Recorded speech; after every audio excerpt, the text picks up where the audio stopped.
Morning, everyone. Morning. Hope everybody's quite well and happy, enjoying life, which you are. Pure enjoyment. Well, we don't teach you anything here. We don't tell you anything. Have to stress that. All I can do is point toward and ask you to look to where we're pointing to see for yourself. Because there's nothing that anybody can give you and nothing you can ever get. It's just a recognition of your own true nature, which is the one self that's patterning, shaping, forming, experiencing and expressing in this manifestation. They call it realization, liberation, or godliness, or all sorts of different labels we put upon it. But we've taken the belief that this so-called God or higher power is something greater than ourselves. There is only one self. That's what they call the Atman, or the self. There are not many, but the idea we have is we are a personal self. We've taken that on because of the capacity of reasoning. When we learnt words, that capacity of reasoning develops. Up until that, before you learnt any words, you were functioning quite naturally, effortlessly and spontaneously. We didn't realise that then. But that's how you were for the first couple of years of your life. Forming in the womb. What did you have to say about that? When you didn't have a brain. And the sperm, what was that saying when it's on its way to the ovum? And the ovum say, "Come here, old fella," or whatever it is. It's all the spontaneous happening.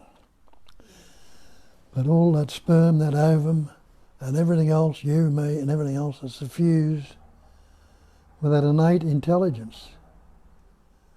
The activity of knowing. Not your intellects, but the pure intelligence, the same intelligence that's rolling the earth around the sun, causing the seasons to come and go, the tides to come in and out. It's breathing you. It's beating your heart. It's growing your hair in your fingernails. It's in every pattern, shape and form in this manifestation. And all these pattern, shapes and forms are things. Now, I'm a thing, you're a thing. Everything else is a thing. All appearing in that no thingness, which is the basic screen on which it all appears on. It is no thing. Silence, stillness, space-like awareness. Labels we put on it because we've learnt words.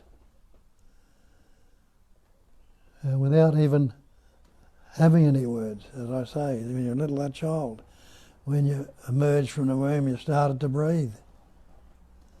While you're in the womb and growing. What was growing you? What's living you right now? And realise it's not I am living or my living. Life is happening. And as the Sagadatta tells you, there is only life. That is all there is. There's a label being the same as God is everything. Well, life is everything, and all things are life. Life is love. I say God is love. And if God is love, love must be God. And if love is life, life must be love also. Yeah. So it's all the one essence because of the words being a vibration, a movement of energy that vibrates dualistically. And we've taken the belief in duality to be real. But the tradition of Advaita tells you it's non-duality. Non-duality meaning one without a second. And when you look at that, it's not even one. And if there wasn't the one, could there be other? The count must start from zero. No thingness. And then you divide it up by putting the numerals on. 1, 2, 3, 4, 5, many. Multiple. That's basically, and when I say zero, zilch is not no thing. It is no thing, I should say. It's not nothing. We say it's nothing, we think it's zero, zilch, zero, empty, nothing, but it's a cognizing no thingness. Has the capacity of knowing. That's another word for cognizing, knowing. Cognizing emptiness. And Buddha made the statement that emptiness is form. All these forms appear as things on that emptiness. He said the form can't be nothing other than the emptiness. Though the things are appearing as separate things, they are still that no thing. Because that means they are only appearances, which they point out as a phenomenal manifestation. And all a phenomenal manifestation, and the definition of phenomena is that which appears to be. It's seemingly so. But it's not so as it appears. But you can't say it is not, because it's appearing. You can't say it is, because you can't grasp it. So like the image in the mirror, when the Sagata tells you nothing can trouble you excepting your own imagination. Break that down to image in, imagine. And that's what we're doing. We create mental or conceptual image. And that's part of the capacity of this reasoning ability. We can image in, imagine all sorts of things. But the image is not very real. The image in the mirror, you see your face in the mirror, it is a reflection or image in the mirror. And all the mirror is a plain sheet of glass which has put a backing on it that you can't see through, but it enables it to reflect. And you can have that reflection out there too, if you look out and see something reflected against the background of a cloud. Or you've got a still pool of water and you'll see the moon reflected in water. And that moon doesn't sink into the water, does it? It floats on it. But you can't go and scoop it out of the water because it's only a reflection or an image. But as I'm trying to point out, you can't say it's not there, but you can't say it is there as anything substantial and real. But we believe it is to be so, and because of that belief and the words and concepts we've got, we suffer through that. And that suffering, we say, is not necessary. It doesn't have to be that way. It is that way because it's never been investigated. And it will stay that way until it is investigated. And even in the investigation, it will be still seen as something appearing to be separate or divided. But that's how it's appearing. That's the phenomenality of it. You can't say it is, and you can't say it is not. So why bother saying anything? Leave it as is and let it resolve itself. And that's what Banki tells us, a Zen monk in the 16th century. He says everything is perfectly resolved in the unborn mind. He calls it the unborn mind because that mind is not born. The mind appears in the born appearance or the pattern, the shapes and forms it appears in, through the capacity of reasoning, developing it. When you're about the age of 2, 2.5, and you're functioning quite well before that, without the belief in the I am or the separate entity. Till you learn words to separate. You can't separate it without the word. It tells you that in the Bible. In the beginning was the Word. That's where everything begins, with the Word. The Word was with God, this thing called God. And that's all that God is a word, a label. A word we've learned. All things were made by him, meaning by the word. There was nothing made that was made without the word, and that's so. What can you say about anything without putting the word or the label on it?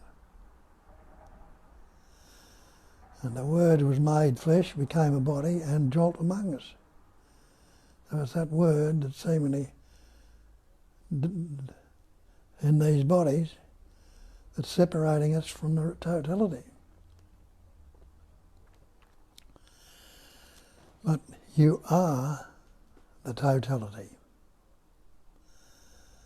That's all that you ever are, the absolute,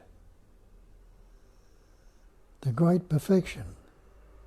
They are words they put on it when they point out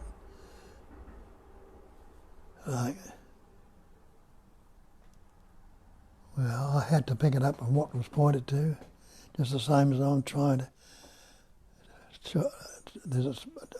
to point it out here.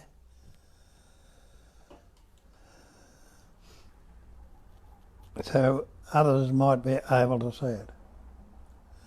Would you like a question? Yes, we've got questions to start it off. That's good. I mean, this is really a comment. I think I didn't read it yet, but hi everyone. It is from Tanya, and I just read the first sentence and I found it instantaneously an urge to share it because it feels really good. I realized this morning that I don't know what I am looking for. Wondering what is it that should happen, what I would label as this is it. This is the truth. I am looking to discover a thought or pattern of thought that is the true. There is an expectation that certain thoughts will not appear and there will be peace, not reacting to little annoyances, not believing thought stories, and being more relaxed or laid back. Seeing the truth will remove all belief in stories about an imaginary me and psychological suffering. That's the question. Yeah, that's a brilliant sharing. I mean, to actually be aware that what you are looking for is some sort of an imagination or expectation. That's already a wonderful, wonderful step ahead, because now you see the answer is not in the mind. Whatever the mind tells you that it is not it. Yeah, but have a look. What's looking? It is the mind, me or I, which is the thought, which is mine, which is looking. Yes. And to say, what can it be looking for? If line looking for mind, it'll never ever happen. Yeah. Yeah, but still there is a question regarding that little expectation here.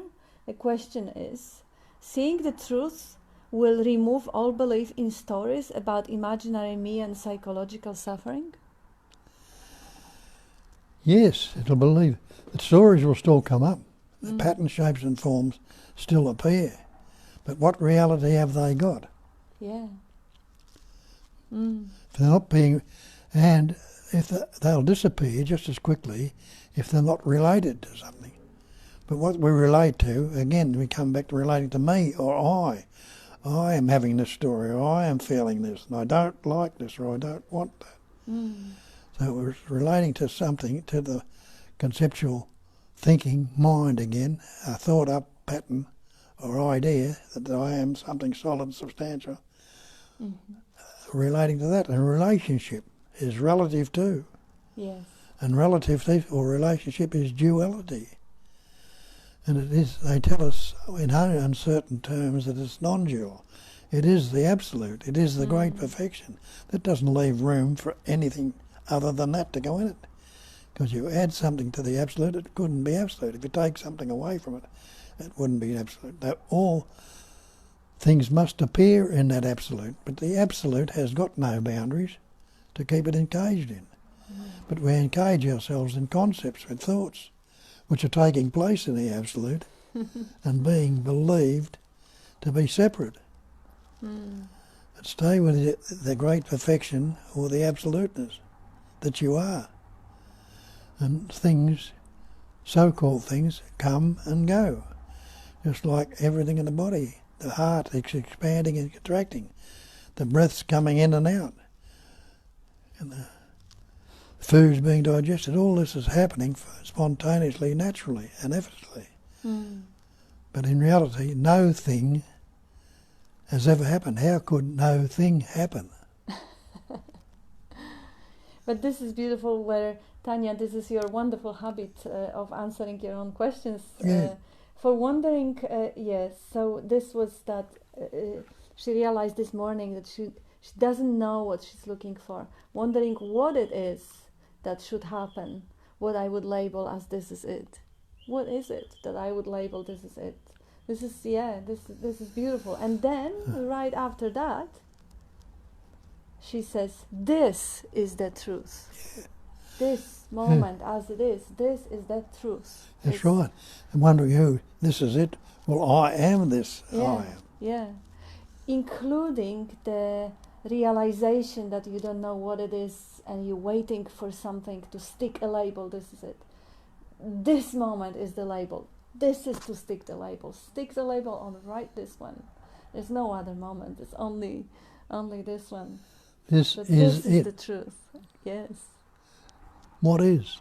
Yeah. It's Just as it is. As it is. Yes. It is there in all its nakedness. It's bare bones, pure awareness of being. Garden variety. Garden variety, you called it a couple of days ago. Ordinary awareness. Yeah. And also, Tanya, you say that expecting not to react to little annoyances. Look out in nature.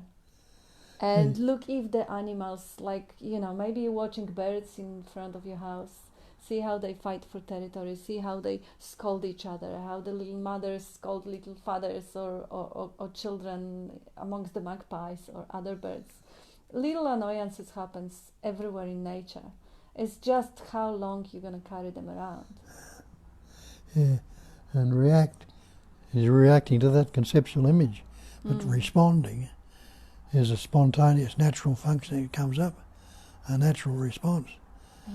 So you're not not responding. The feelings or emotions won't be behind it if it's a natural response. Just be the natural functioning. And Barbara answer, is as is. Yes, Bob, all just happens. And Tanya says, I'm not 100% certain that I can clearly see that the thought content is never ever real. You've probably said something about this already, but could you say more about that? Well, it appears to be real, like the sea's never blue. But you'll still go and say it's a blue sea or a blue sky. The sky's never blue. Yeah. But you know the truth about it, but you'll still see it as blue and still say what a beautiful blue sky it is today. But you know the truth. You're not bound, and just in the saying of it, it won't disturb you, won't upset you so much. You can enjoy it or leave it as it is, whatever. And if you see the content as thinking as, well, relative truth, but not absolute truth, if you don't give it absolute importance, like when the thought comes, I'm going late, or I'm worthless, those things are not really that important. And usually what happens when the thought comes to my mind, I think this is my mind, so this is the guide, this is the only guru, the Sadguru, whatever. I should listen to the thought, I should obey the thought, make it important. Not really. You can see how life functions, and the thought overlay comes on top of it. So is the thought content true? Well, in the appearance you can say, if you say the soup is cold, it is kind of relatively true, but how important is that? Is that gonna get you to take that personally? Oh, they did it to me on purpose. That's where the suffering comes. If they are taken lightly, that's enlightenment. Everything's light. The cold soup's light. All of this is just not too hard. I lost. Where are we? And is the content never ever real? I think what you meant by saying the thought is not a thing is more about, the label is never the thing, the map is never the territory, the word water is not a water, you can't drink it. So the thought is not a thing. If you think of your daughter, that thought is not your daughter. So really the content of thinking is only mental representations, images, symbols or sounds. They're not the real thing. See it as it is again. Let's bring it back to the isness. We've got no name, no shape, no pattern, no form, but you can't say it is not. Yes. It is. And the spontaneous activity will take place according to as it is. And thought content is never real. Julia, know the truth and the truth will set you free. Yes. And Julia say, I don't think that truth can be spoken in words. Truth is that which never changes, and the meaning of a word can change depending on who is observing it and when. Good point. Yeah. Good point. That's right. Yeah, that's another good little justification why it can't be expressed. So a good little justification for the mind. And Rohan, who would there be to see the content of thought as real or unreal? This is to Tanya. Brilliant point. Yeah. Even this distinction is made only by a thought. Is it not? Beautifully said. Yeah. Great aspect to bring into that. Yes. Who would there be to see the content of real or unreal? Who wants to know in another words? Yeah. Yeah. Who is asking the question? And Rox, that's good morning message. And you had good morning message from Otelin and from many other people. I don't read good morning messages because Bob will see them all after the meeting. And okay, you go on with the spiel, and I'll wait for more comments. What can I go on with? The spiel, you can tell us a little bit on how it comes about. You started how it comes about when you learn words. Yeah. Well, when you question, are you the body, are you the mind? Innately you know you're not the body because you say my body. You say my coat, my hat, my car. And you know you're not the coat, the cat or the car. They are too. So who is this me or my that thinks it has these things? Is it the persona, this person I've taken myself to be because I was told by my parents and been reinforced by my schools, my society, and everybody around me, and I'm reinforcing it myself from that time on? Seems very real. Me. It's happening to me. Or I. But what is that I? The I is the sense of presence. The sense of presence, or the awareness of presence, or awareness of being, translates as the thought, I am. And you're not happy with, we're not happy with that, so we add the other things onto it to give it some substance. You can't do much with the thought, I am. So to make it, give it some seeming substance to reality, we add on these other words or concepts that we've learnt or picked up. I am Bob, I'm an Australian, I'm not so good or a good fella, or I'm unhappy, I'm fearful. So see what I form. I form a conceptual image based on past events, experiences and conditioning. I'm forming a dead image and relating to it and believing that dead image is what I am. Well, are you dead right now? Nope. Are you unaware right now? No. So you're not dead, you're not unaware, so you must be. Yeah. What you are, you don't know. But you can't negate your beingness for a start off, so you must be. Yeah. And I am that beingness. And that's what they tell you in the great traditions. That's the great mantra, I am that. Yeah. And innately you know that because you realise that is what I am. That's enough. I can't negate it. And you know that that's the chair you're sitting on. That's the carpet. That's the tree. That's the flower. Everything is that. Yeah. All the pattern, shapes and forms are that. And that's a label too. But we don't leave it at that. We put the other label. That's the chair, that's the tree, that's the flower, that's me, that's you. We separate it. We separate the inseparable. The absolute cannot be separated. It's undivided. It cannot be divided. Yeah. The great perfection is the same. It can't be separated. What are we separating it by? Concepts. Words. Concepts. What's concepts? Thoughts. Mental constructs. Sound. Thoughts are sound. Vibration. Just a vibrating pattern of energy. We're putting blockages in with other thoughts. The boundaries we put upon it are good, bad, pleasant, painful, happy, sad, loving, hating. So we've encapsulated ourselves in this conceptualised image, which the boundaries are we're putting on. But call it space-like awareness. What boundaries are there to space? Yeah. You think you could fly, get in a plane and fly to the end of space? You can't. And can you go back in and find a little centre, a dot, a static point, where you say it all began? You can't. So it's beginningless and endless. Has no boundaries on it. That's eternity. It's beginning and endless, spontaneous appearance of this nowness.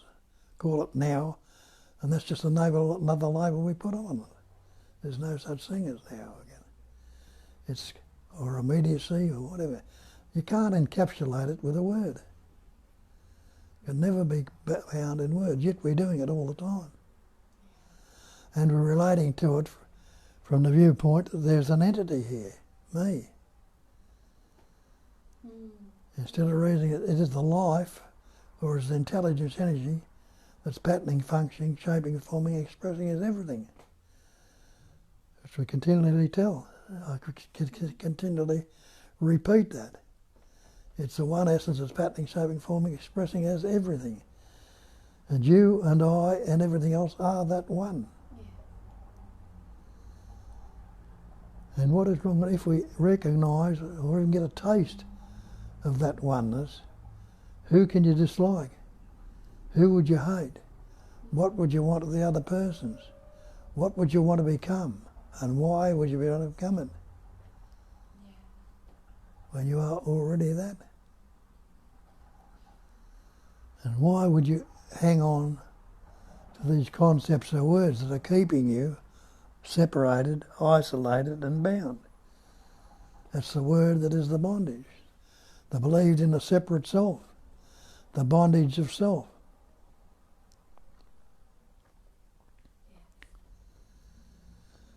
And it's, what are you doing it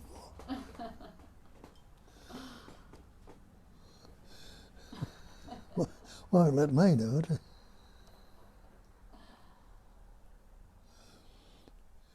We're playing with a chord here.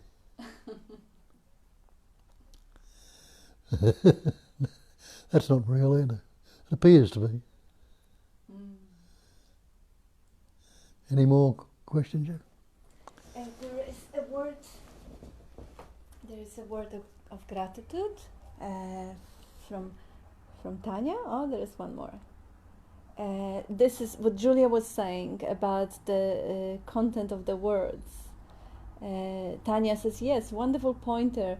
It seems all distinctions are made by thought only. Exactly. And she says, beautiful Julia, definitely it depends on perspective what the truth is. The words can't describe it. Yeah. And you were saying, it seems like all comes about through the word only. Yeah. Well, doesn't Shakespeare tell you that? Nothing either good or bad, but thinking makes it so. And he just doesn't only mean good or bad. Yeah. I mean, all the thoughts that vibrate in the opposite. But thinking makes them seemingly so. Then it's not so. No. And then you said, you label things out of the appearance. This is chair, and this is a coat, or this is this one or that one. But we don't stop there. We say, this is a wooden chair, and I don't like it because it is hard. Now it is relative to me. Same, that person is whatever the description, the narrative goes on and builds on. First they were separated from its environment, isolated as a thing that can stand on its own, which it can't. And then it has been related with the story. How is it relevant to me? Yeah, and that's what another thing when they tell you the description can never be the described. The map can never be the territory. Yeah. And that's simple enough to see. The word is not the real. That's just as easy to see. Yes. All these things they tell us. When you look into investigate, they see the truth in them. They say know the truth, and the truth will set you free. Yeah. Yes, so Tanya also says, thank you, Bob, Kat, Julia and Rohan, feeling much love and gratitude for such kind, beautiful and clear responses to my question. A big smile and a heart. And Bill, we are so influenced when learning, not realizing we are loading more and more concepts that ultimately need to be dropped. Only then we go back to that beautiful childlike nature.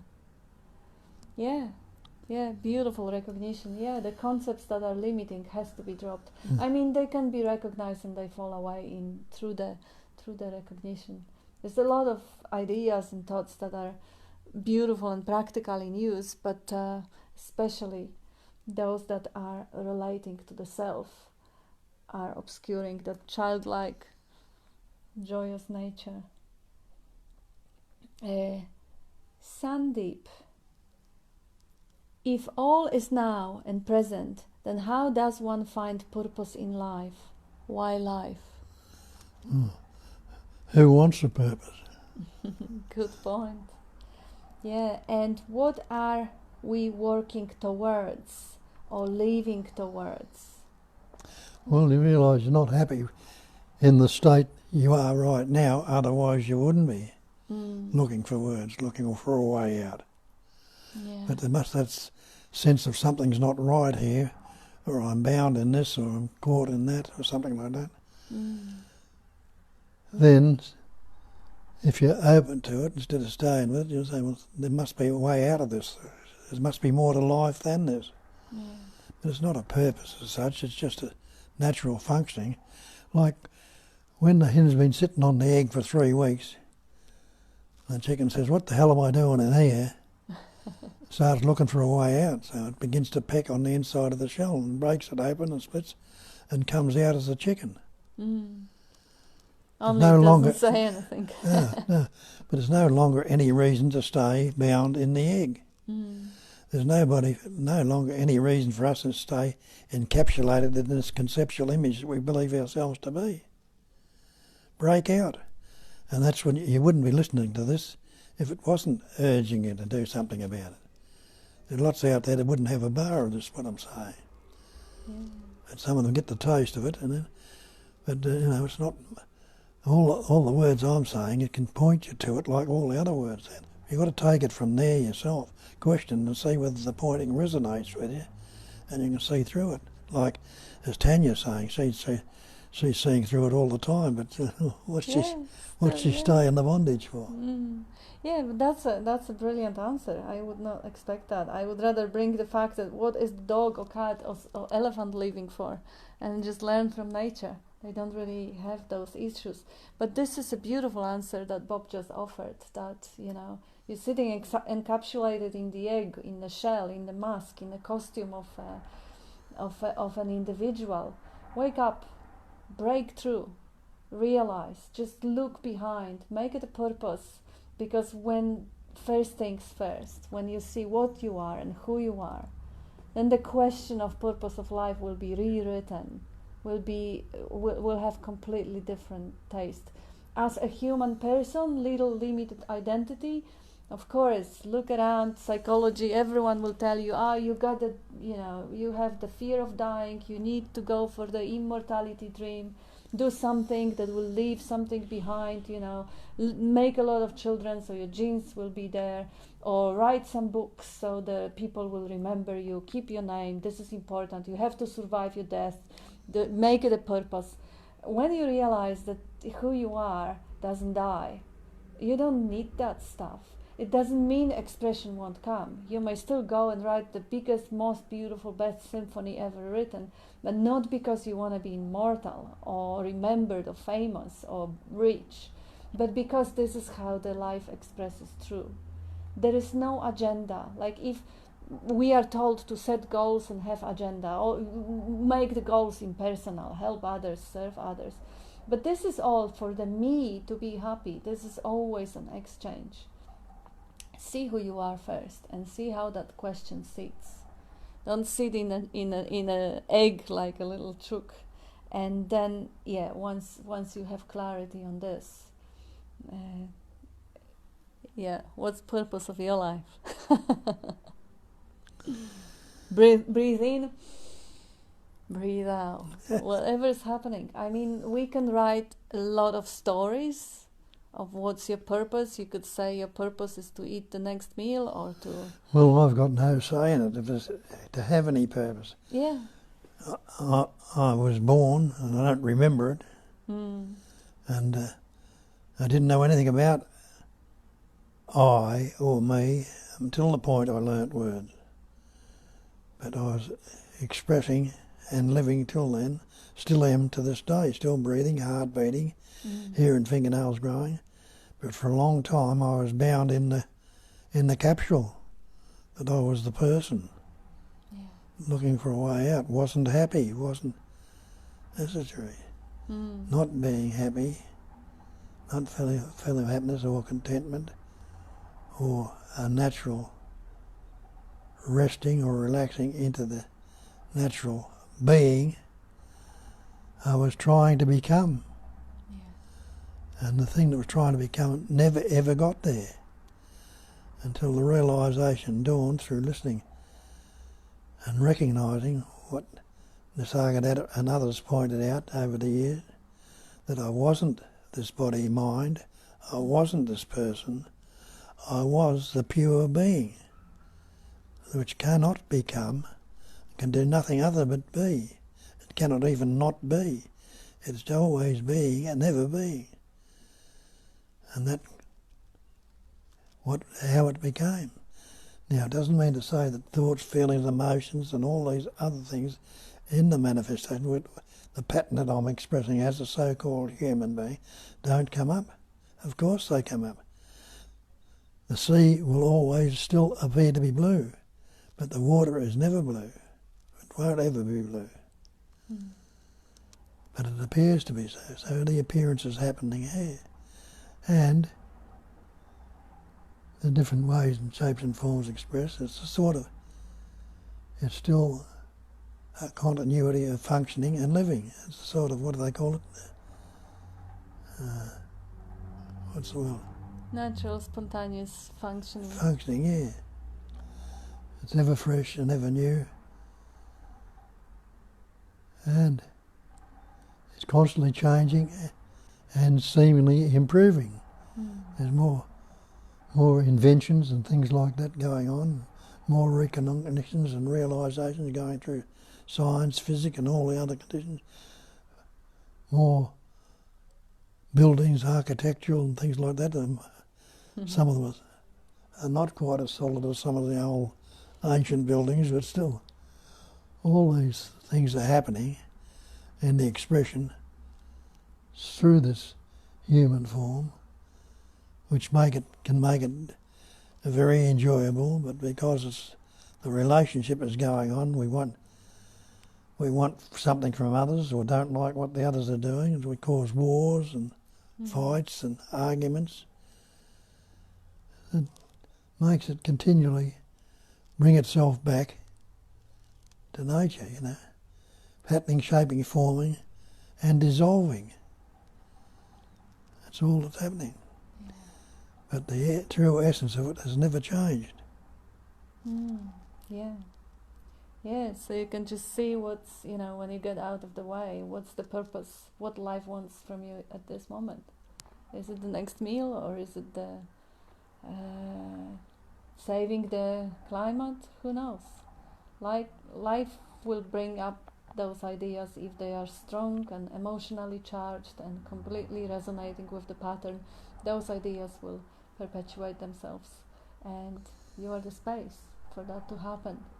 If the narrative is there, yes, but I need the written purpose or whatever, life will provide it also. I used to tell a story about the dung beetle years ago. Yeah? Dung beetle. I'll sit here so you look at me. The dung beetle lives on the elephant shit, Yes. It gets it and rolls it into a big ball, and inside that ball it lays its egg or its pupae or whatever you like to call it, and then it digs a hole a metre deep and rolls the ball into it, and then it dies. It's done its job. Was that its purpose? But that little pupae in the dung ball eats the dung and grows and fights its way out of it, fights its way up to the top, and then flies away where it's in a senses tell it we'll find the elephants where it can get shit to live on. But there's been a drought on, there's no elephants there, so it dies. And others are on their way to find it, that shit will get eaten by birds or other insects and die. Was that their purpose? And then others will go and find it and live on and dig a hole again. And then the little, what's the name, what do they call it? That larvae? No, what's the name? One of the animals there. I forget the name of it now. Will dig a hole and find that can sniff it out from up on the surface, dig a hole and eat it. Was that its purpose? And the others will go and get the hole and lay eggs, and the eggs will grow into more dung beetle. So was that their purpose? What was its purpose? No purpose. Each served a purpose, but it wasn't be its specific purpose. Everything serves a purpose. Like the fruit that comes on the trees, we take the fruit and take the fruit and eat it. But all the fruits have a seed in them or a stone in them or something like that, which can have the potential to cover the earth in more fruit trees and grow fruit. But there again also, it's not only purposes to do that, but we feed on it. Animals, birds and insects feed on it, on the fruits too. And other animals. So there's really everything, if you like, has a seeming purpose, but there's no purpose to it. It's all part of life, and life lives on life. That's all there is the life of those things, is the actuality. And it lives on life, and out of life, more life comes. That's how it keeps going, without having any purpose, rhyme or reason, but just to express and appear to be so. Some will get enjoyment out of it, some will get unhappiness, fear, guilt, depression. So it's all life, expressing, appearing, patterning, shaping, form. And you and I and everything else are the life. Like Christ says, I am the way. I am is the life. I am the truth. Not talking about himself as people think, oh, that's only Jesus Christ can do that. It's the sense of presence that was expressing through him, the same as expressing through you and me, that realise that I am the way, I am the truth, and I am the life. And as Moses, or who was it, says, I am that I am. That's that thought I am is a sense of presence. It expresses through the mind as the thought. So that's when I say I am. It's not the thought that I'm talking about. It is the sense of presence that expresses as that thought. And there is any one of you that is not present and aware right now. You realise, no, I'm present right here, right now. I am present, and I am not unaware, so I must be aware. So I am already that. I am. Yes, also I think it's just a tiny little aspect of that. What are we leaving towards? What's our working towards or leaving towards? That suggests a future, doesn't it? It means the question is really just from the top of the head. Because if you really ask from the core of your essence or your heart, without the conceptualizing, then you don't really miss out on this moment of aliveness, of livingness right now. You don't really look forward to get out of this moment towards some other future moment of future fulfillment, of future pleasure. It's only mind that constantly promises us that there is something better on the other side of the fence. The hospitals are always better in another cities, or the grass is always greener somewhere else in future, not here, not this, as it is right now. Life without purpose, life from the heart, not from the head, that is constantly seducing us to get more, add, accumulate, amass, just fulfill that hole, that sense of incompleteness by future, by ideas, by aims, goals, purposes, some visions. Just not this. That's actually a source of psychological suffering. Looking to the future for answers, solutions, fulfillment. It is here. It can only be found here. There is no other time than here, than here now. Because that future promise of finding a goal, fulfilling the goal, and eventually feeling happy and fulfilled and complete, that never comes. That is always further away. The new plans, new goals, new promises will come. It either is recognized as already present, or it just is a dream and stay as a dream. And people unfortunately die without realizing that they've missed out on life, on waiting for something else, something bigger, greater to happen, instead of being here now. There's another comment from Catherine or James. Dearest Bob and Kat, I know that the discarding of concepts is crucial to understanding our true nature. But where does Advaita stand if omnipresence, omniscience, omnipotence are just also someone's concept? Well, take the concepts off. What's the? Are you unaware? Are you unaware right now? Or is there unawareness there? It's not you that's aware or unaware. Can you say, I am unaware? So there's just pure awareness. And is that awareness not spontaneously present right now? Without putting the label or the concept on it, presence awareness even, that is the natural state. That is the actuality of being. Pure mind is when the mind, as John Wheeler put it in one of his songs, a beautiful description, he talked about a mind that alights upon no thing. Yeah.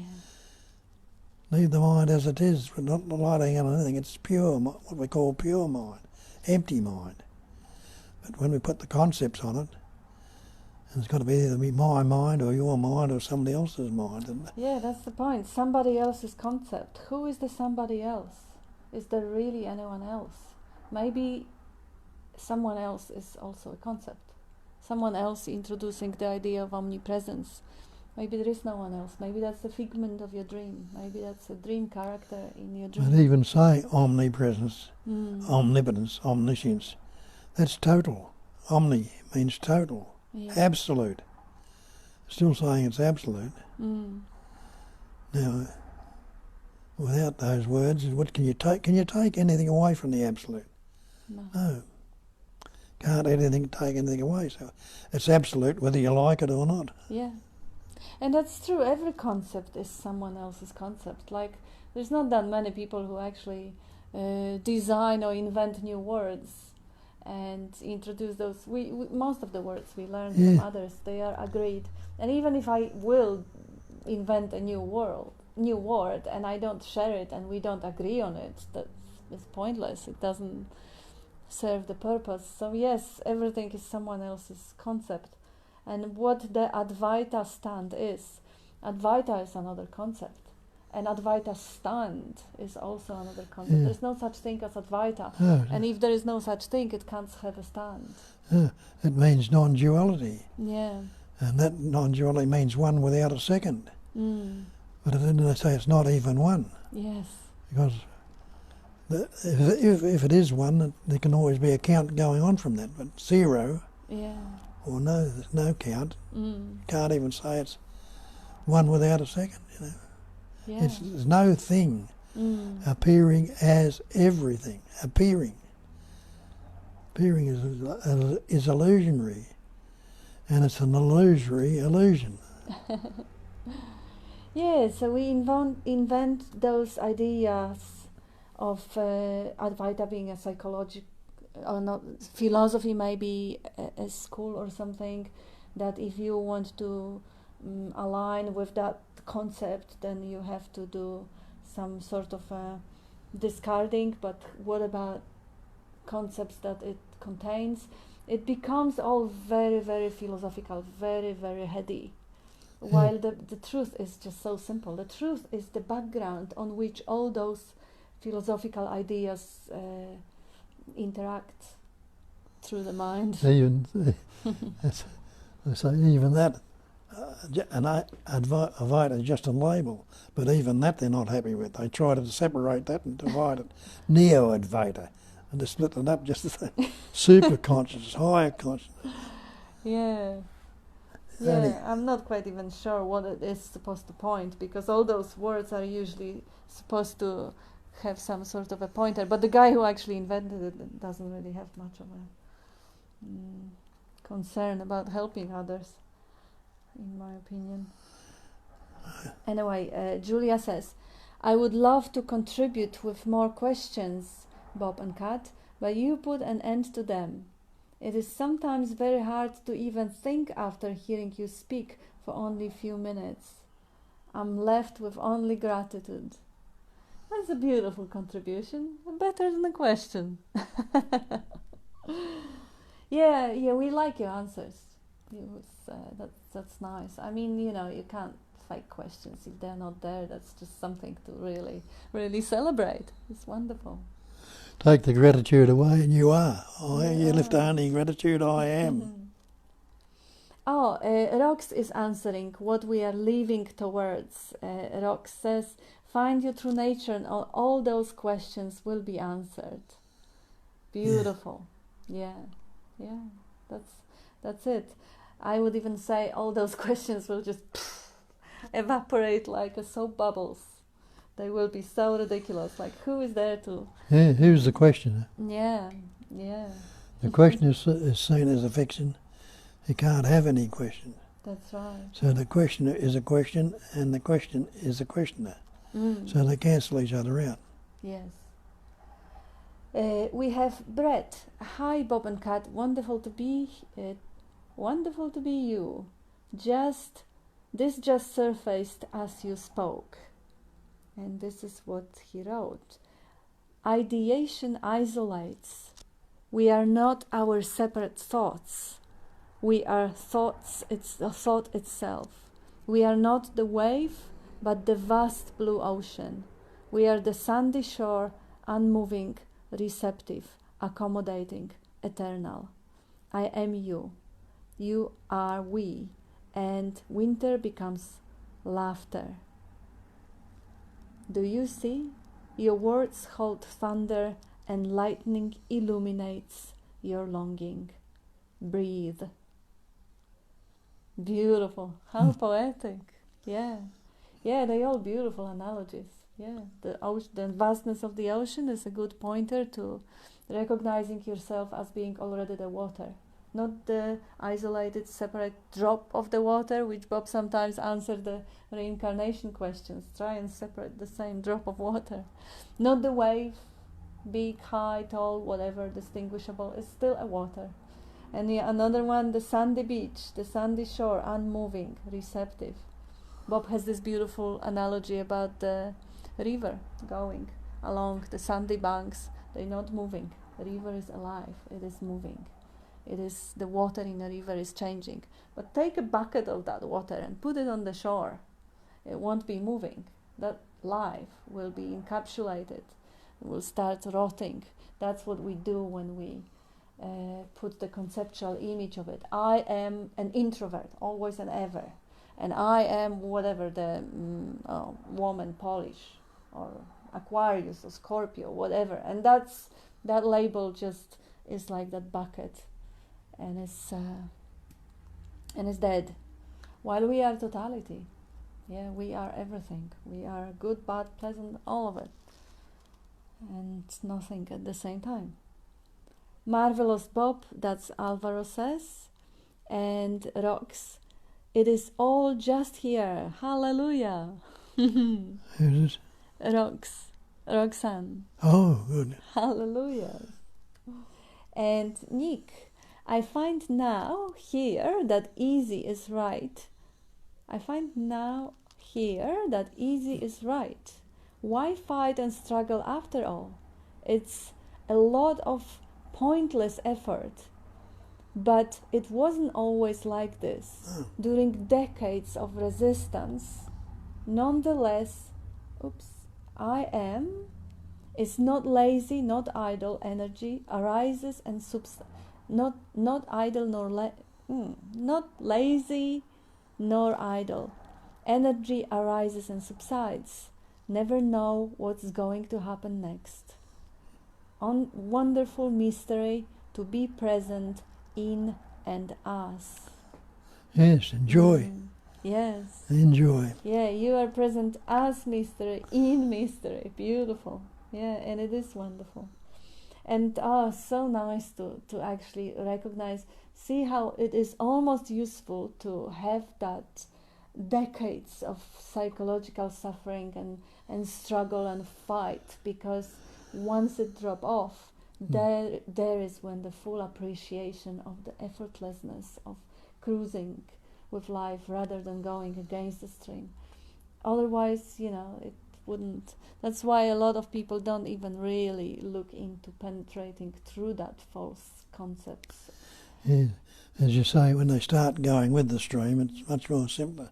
And those decades of suffering and things, but in the belief that we're trying to hang on to that belief and do something with it. I know what that's like. Yes, resisting the flow. Yeah, and that really, that having that even as a memory brings the appreciation to the effortlessness. Yeah, easy now. That's great to know. And rocks, the natural state, not hard, not to be attained, natural. Who we are, always there, always has been, always will be. How amazing is that, folks? Yeah, how amazing. Yeah, always there, not to be attained. That's what, as nature. Yes. Natural comes, as far as I'm concerned, as in nature. When I talk about the natural state. Yes. Easy going, just as it is. All sorts of things can take place in it.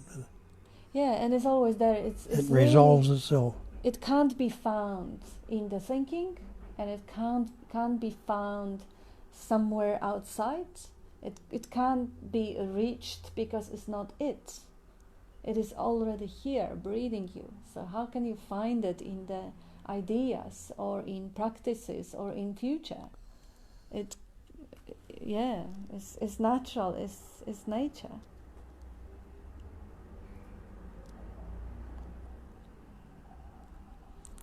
That's it for comments. Is it? Yeah. Well, go on. You want to return back to the spiel? I can tell you where you were.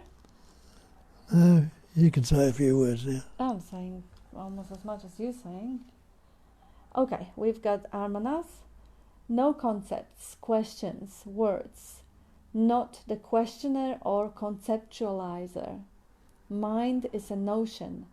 No achiever or loser.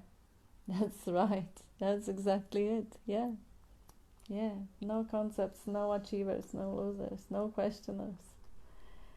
Theodore, hey Bob and Kat, how can we eliminate the interpretation of the present moment, the so-called reactive mind, which always has an answer to what is happening? Thank you. Well, as you say, it's a so-called reactive mind. There is no such thing. Yeah. As mind apart from thought. Shakespeare tells you nothing either good or bad, but thinking makes it so. Without the thoughts going on, they call it pure mind or no mind. Meaning it's empty. And without a thought, that mind is still there. But he called it, Banker called it the unborn Buddha mind. And he says, why exchange the unborn for thought? The mind in its purity, can't say it's good, bad, it just is. But when we exchange it for thought, we put this concept on it, that concept on it, make it a problem. Yeah, but not that you can stop the thought flow. You can't.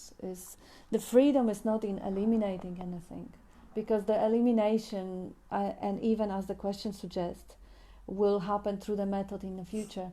This is not freedom. Freedom is in this moment as it is. If the mind interprets the reality in this moment, let it do it. That's what mind does. That's its function. Just like skin is protecting from losing a blood, just like saliva is helping pre-digest the food. They do their job. So I totally get where you're coming from. It can be quite annoying when this narrative is constantly commenting, especially when it is judging and when it's harsh and unpleasant, when the body is tired or whatever. But it's not in elimination where the freedom lies, it's in recognition that it is all completely unimportant, benign, old habit, which at some point was serving the body, and right now is just like a broken record.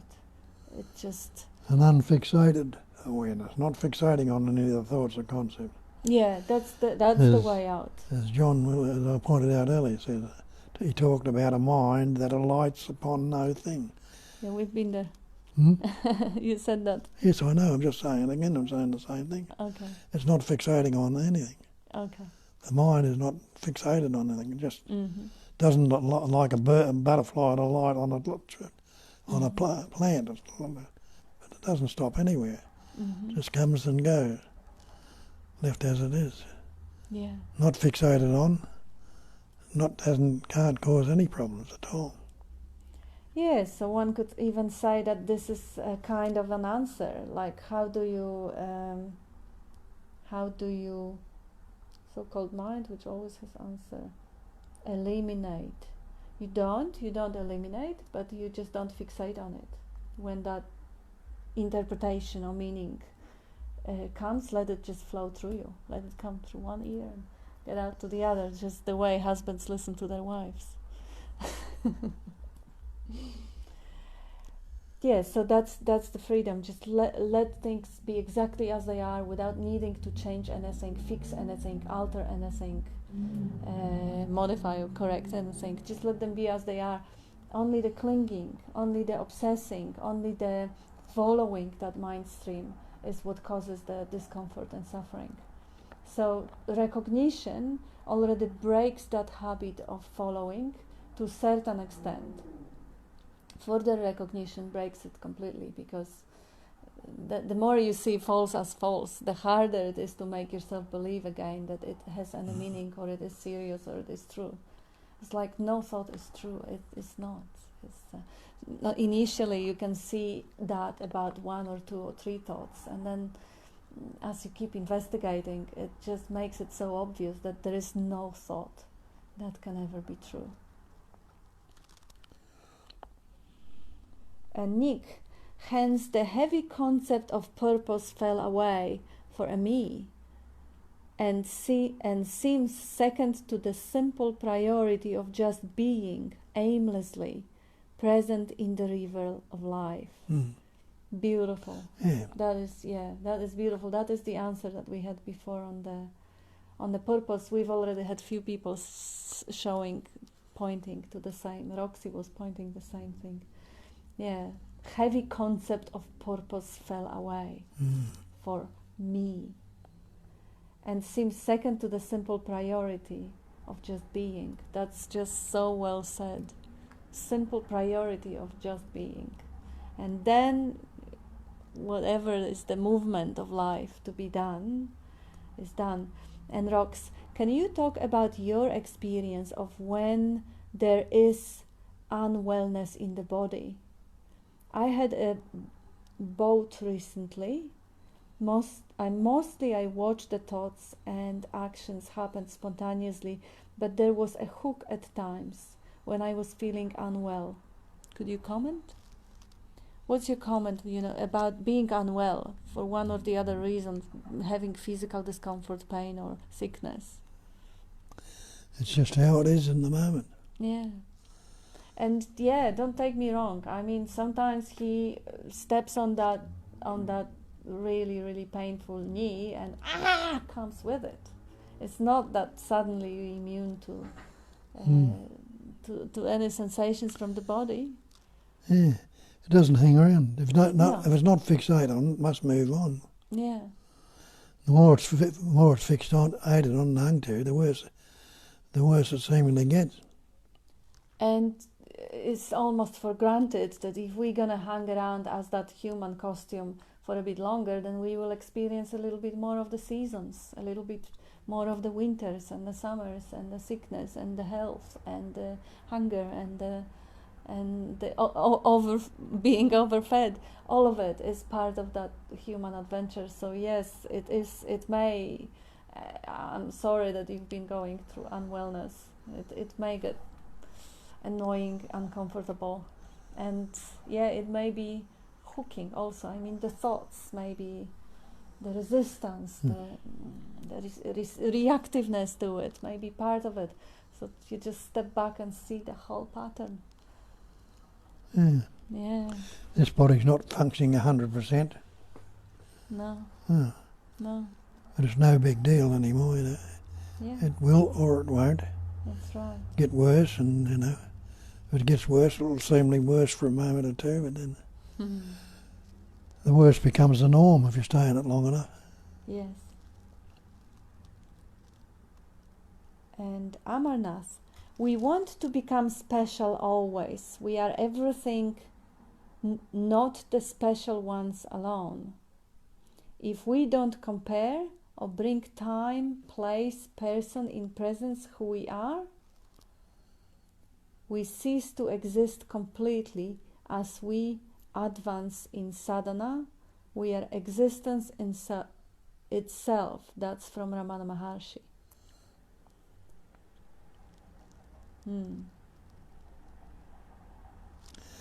Yes, well, that's right. You are existence itself. Yeah. That's the Satchitananda again, existence, consciousness. Yes. And every Everybody- pattern is uniquely different. Yeah. Wanting to be more special is unnecessary. Recognize that unique, beautiful uniqueness and specialness already, and you don't really need to be any more special, or you don't need that acknowledged either by anyone else. And the essence of it is existence itself. Yes. Can't negate your existence No. or your being. Yeah. Now, Amarnath.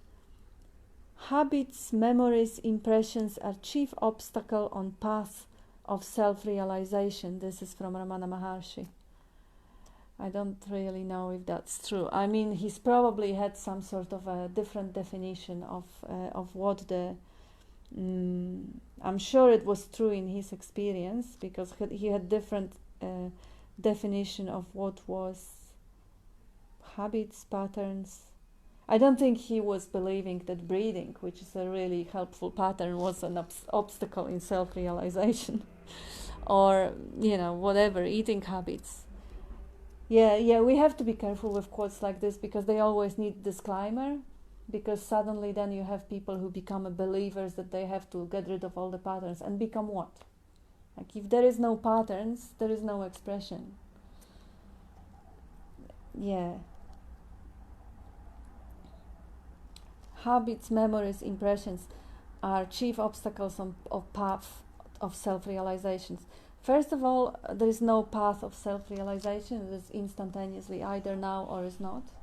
And second of all, what the memories do have to do with that? Presence or absence of them? I don't know. I'm sure he had some sort of a woven explanation to it, but yeah. You're probably answering somebody's question. Yeah, it could be. It could be. Sometimes people hang on to the past memories or habits, and that is the way to just push them off the fixed position. But as general, it's totally untrue. It's not. But she wasn't asking anything, was she? That was he. Just making a No, quote. that wasn't she. That was he. It was a quote Just from Ramana Maharshi. Just making a quote, yeah. Well. Yes. Yeah, so the quote is probably relevant in particular situation, particular fixed position. But in general, I would not recommend people to try to get Alzheimer's disease and get rid of the memories on the path, because there is no path and there is no need to get rid of the memories or impressions. You can't. Actually, to get rid of impressions, you'd have to blind yourself and pierce your eardrums. That's not a good idea. But yeah, it might have been relevant. Nick? Much love, big hugs, bedtime here in Brazil. Time for rest now, for the body, but away from the body. Yeah, have a sweet dreams. Yes, have a good night's rest. Yeah. Yes. Restore yourself in the rest. Now,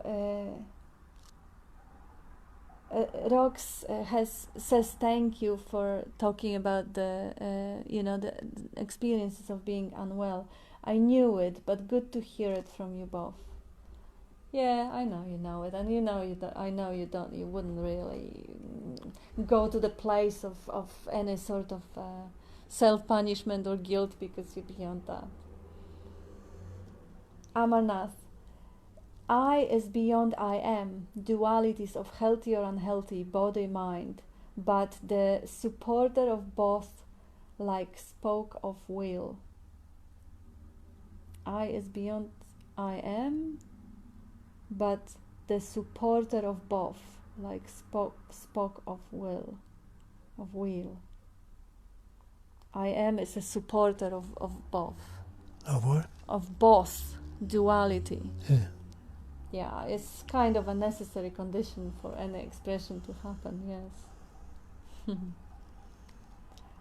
And Johannes, is the reaction of the body not just a natural happening without any significance? Totally, totally. Reaction of the body, any body, animal body, tree body, human body, and the body within the body, like liver or cell, totally. Yeah, well said, spot on. Significance is only given by the narrative, and that's where the suffering comes from.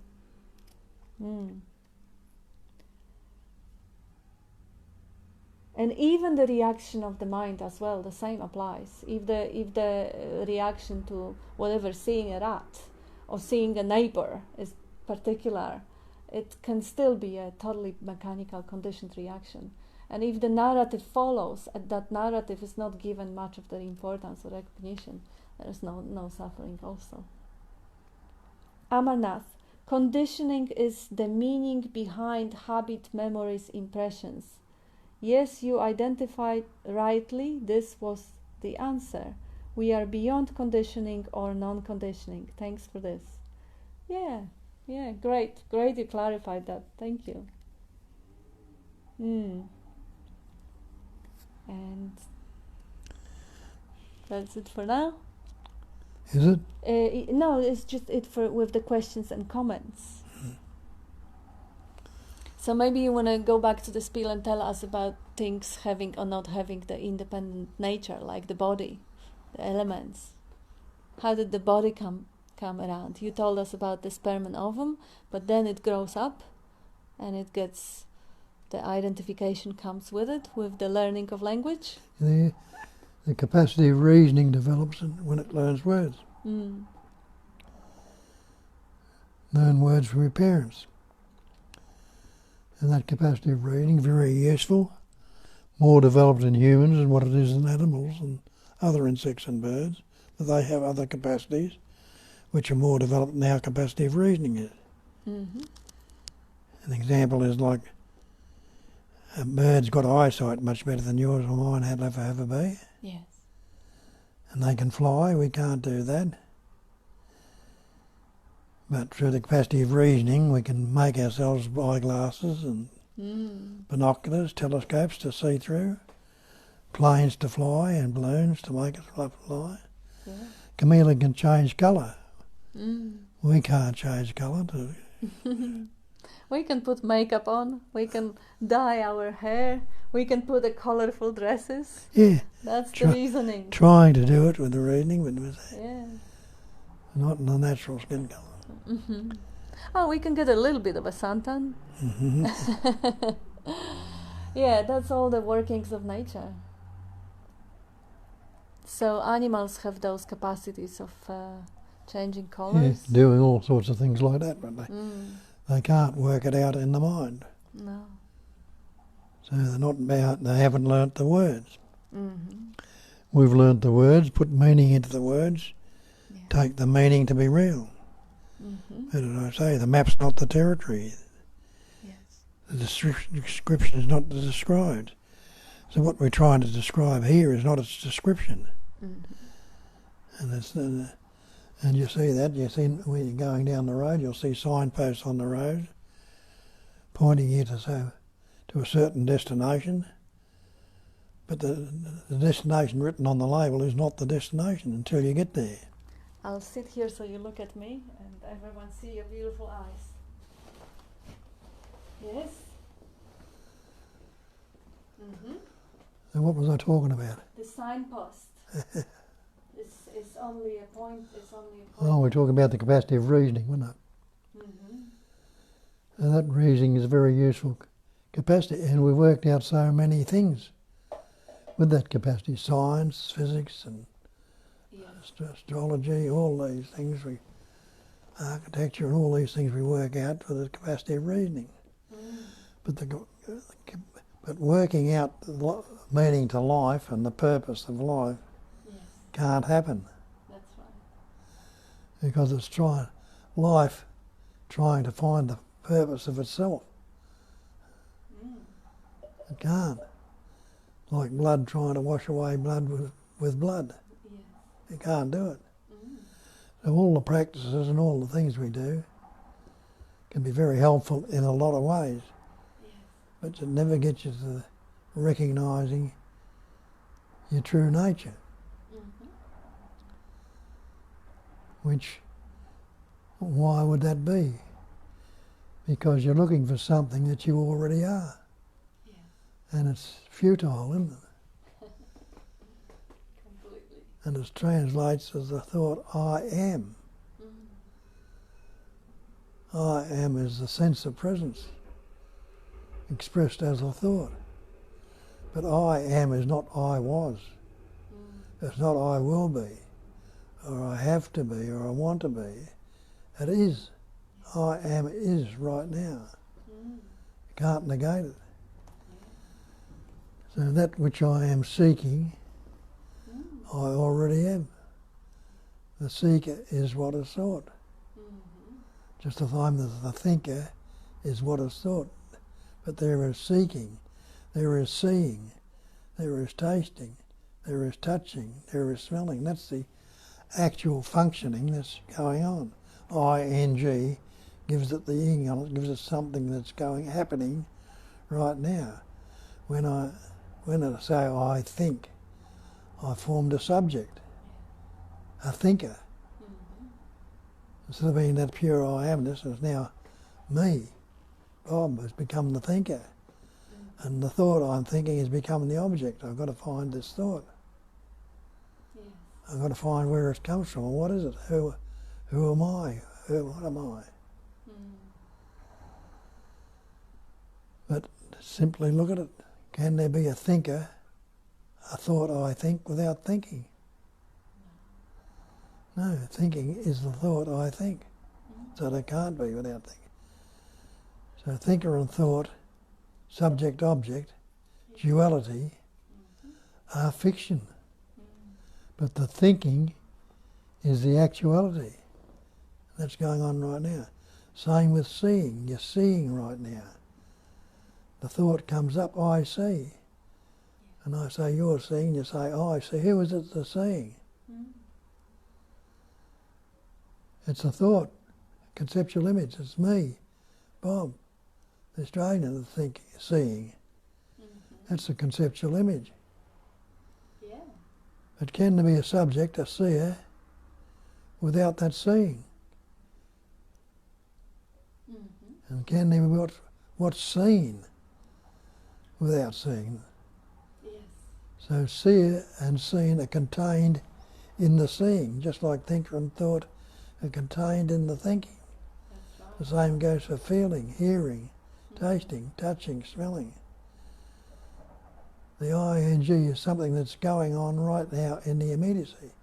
It's a spontaneous, natural happening, Yes. occurring right in the immediacy Mm. of this moment. Not time-bound as past or future, but immediately so. Happening spontaneously, naturally, and everything. Yeah. And, right.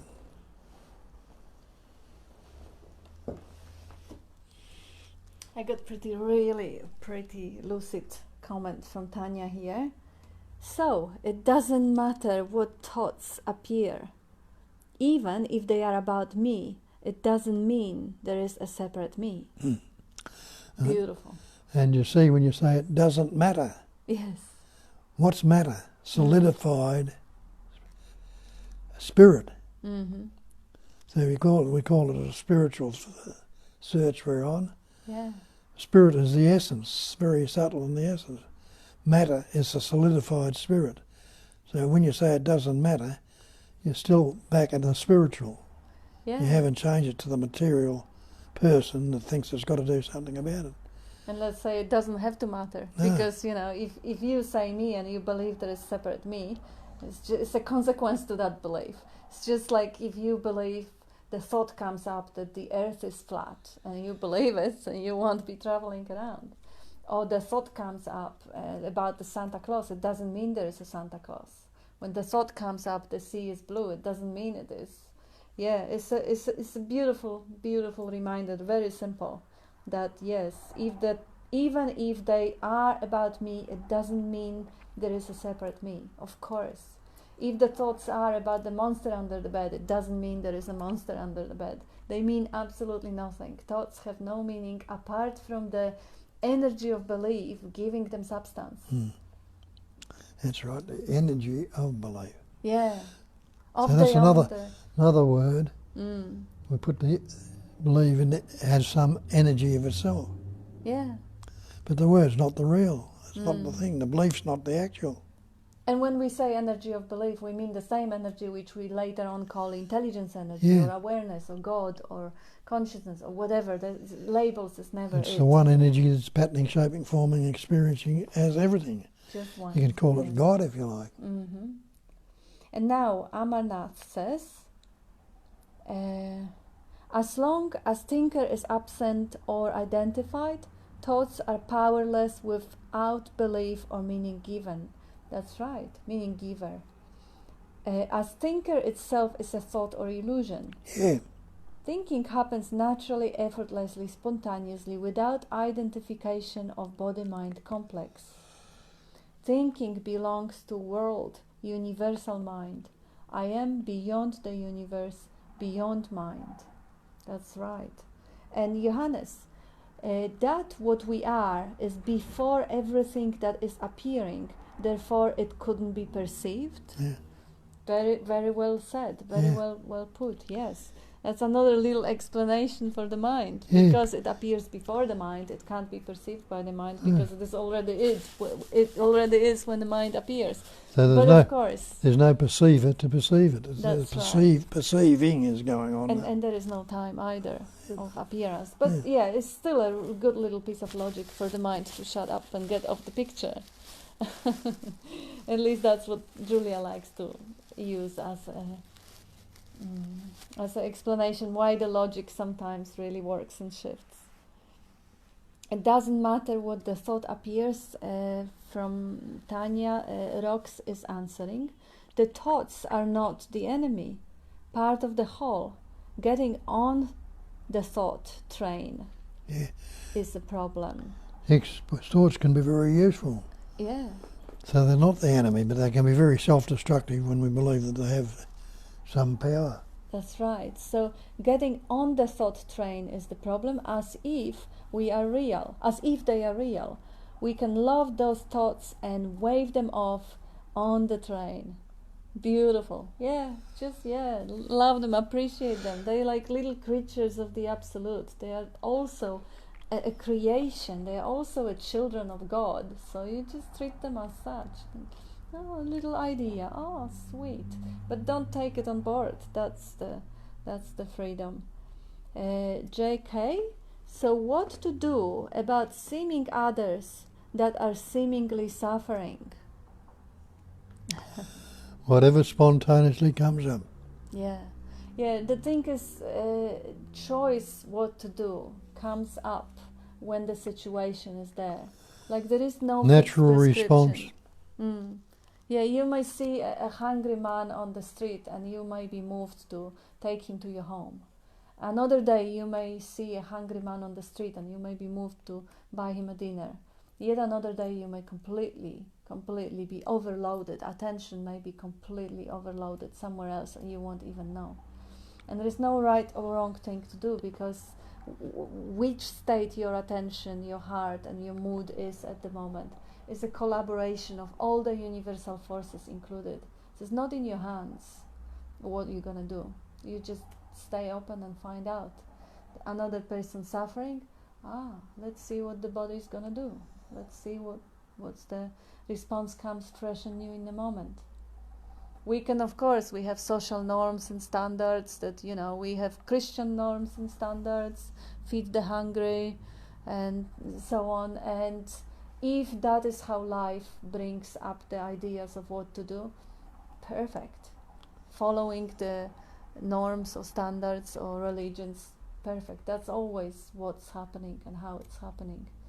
But what we are pointing to is that it's not really in your hands. See what forces, what behaviors will unfold in the moment. get out of the way, and the chances are that instead of being busy in self-referential thinking and obsessing about me, you will actually see that suffering person. Because many times we are just too busy negotiating or answering our bosses in the head or arguing with the spouses over something that happened a year ago or a week ago, and we just miss out of what is going on in the immediacy. Tanya: oh yes, I was not suggesting thoughts are the enemy. Yes, thoughts are part of the whole, just like the seeing, feeling, tasting, touching. I like that's not hopping